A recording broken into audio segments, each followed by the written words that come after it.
بسم اللہ الرحمن الرحیم۔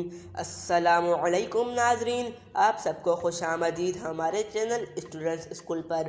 تو جی ہاں ناظرین، جیسا کہ آپ لوگوں نے سب ٹائٹل پر دیکھا کہ آج ہم آپ کو سلطان صلاح الدین ایوبی 2 کے بارے میں بتانے جا رہے ہیں، جنہوں نے ہر جنگ میں سپاہی کی طرح لڑا۔ تو ناظرین، تاریخ اسلام کے عظیم فاتح اور جنرل صلاح الدین ایوبی کا پورا نام صلاح الدین یوسف بن ایوب ہے۔ وہ 1138 میں دریائے دجلہ کے کنارے واقع عراق کے مشہور شہر تکریت میں پیدا ہوئے۔ ان کے والد نجم الدین کرد سردار تھے۔ تو ناظرین، سلطان صلاح الدین ایوبی بچپن ہی سے نماز کے پابند تھے۔ وہ 17 سال کی عمر میں سلطان نور الدین زنگی کے دربار میں لائے گئے اور وہاں سے وہ جلد ہی فوجی بن گئے۔ تو ناظرین، آج ہم آپ کو بتائیں گے کہ مسجد اقصیٰ پھر مسجد بن گئی۔ تو ناظرین، مسجد اقصیٰ کے گنبد پر عیسائیوں نے صلیب لگائی ہوئی تھی۔ فتح کے بعد مسجد اقصیٰ عرق گلاب سے دھوئی گئی اور اس میں بنے ہوئے عیسائی فوجی کے مکانات کرایہ دیے گئے۔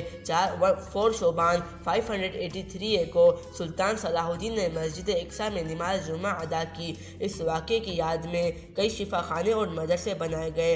ناظرین، اب ہم کو بتائیں گے صلاح الدین کعبہ مثال رحم و کرم۔ 1 صدی قبل عیسائیوں نے بیت المقدس پر قبضہ کرتے وقت نہتے مسلمانوں کا وحشیانہ قتل عام کیا تھا۔ ان کا انتقام لینے کے بجائے صلاح الدین نے اعلان کیا کہ 40 دن کے اندر عیسائی شہر سے نکل سکتے ہیں، بشرط تقیہ وہ فی مرد 10 دینار، فی عورت 5 دینار اور فی بچہ 1 دینار تعاون فدیہ ادا کریں۔ بہت سے عیسائیوں نے یہ چالاکی کی کہ مسلمانوں کا لباس پہن کر نکل گئے۔ یروشلم کے 60,000 عیسائیوں میں سے 16,000 گرفتار کیے گئے۔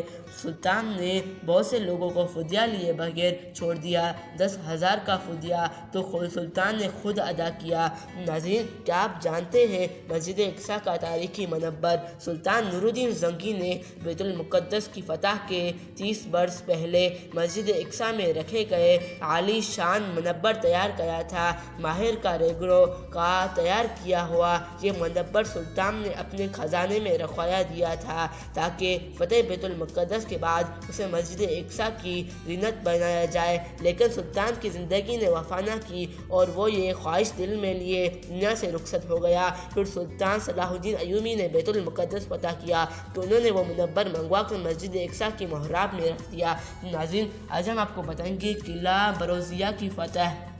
اب مسلمان صلاح الدین نے شام میں عیسائی علاقوں کو فتح کرنے کے لیے فوجی مہمات کا آغاز کیا۔ 1188 میں صلاح الدین ایوبی نے شہر لاٹاکیہ اور جبلہ فتح کر کے بہت سے مسلمان قیدی رہا کرائے۔ اب قلعہ بدریہ کی بازی تھی جو پہاڑ کی چوٹی پر واقع تھا۔ سلطانی لشکر نے 2 روز منجیقوں سے قلعے پر پتھر برسائے، مگر پہلے دن پر قبضہ نہ ہو سکا۔ دوسرے دن سلطان خود آگے بڑھے اور اللہ اکبر کا نعرہ بلند کیا۔ پھر پورے لشکر نے ایک دم حملہ کیا اور مجاہدین فیصل تک جا پہنچے۔ تیروں کی بارش کی پرواہ نہ کرتے ہوئے وہ کمندیں لگا کر فیصل پر چڑھے اور قلعے میں داخل ہو گئے۔ سلطان سب سے پہلے آگے لڑنے والوں سپاہیوں میں سے شامل تھے۔ ان کی بہادری دیکھ کر عیسائیوں کی طاقت دواب دے گئی اور انہوں نے آنکھوں سے ہتھیار ڈال دیے۔ تو ناظرین، آج ہم آپ کو بتائیں گے یورپ میں تیسری صلیبی جنگ کی تیاری۔ بیت المقدس کی خبر نے پورے عیسائیوں کو دنیا کو ہلا کر رکھ دیا۔ یورپ گرگیری ہمشت نے افسوس کے ساتھ کہا، یہ ساری مسیحی دنیا کی بدقسمتی کا ثبوت ہے۔ یروشلم، بیت المقدس اور سور لبنان کے پادریوں نے یورپ جا کر ایک نئی صلیبی جنگ کا جوش پیدا کیا۔ چنانچہ شاہ فرانس فلپ اور شاہ انگلستان ہنری دوم جنگ کے لیے تیار ہو گئے۔ تو ناظرین، اب ہم آپ کو بتائیں گے عکا کا دوسرا مظاہرہ۔ جنگ تبریہ حاتن کے بعد صلاح الدین ایوبی نے شاہلی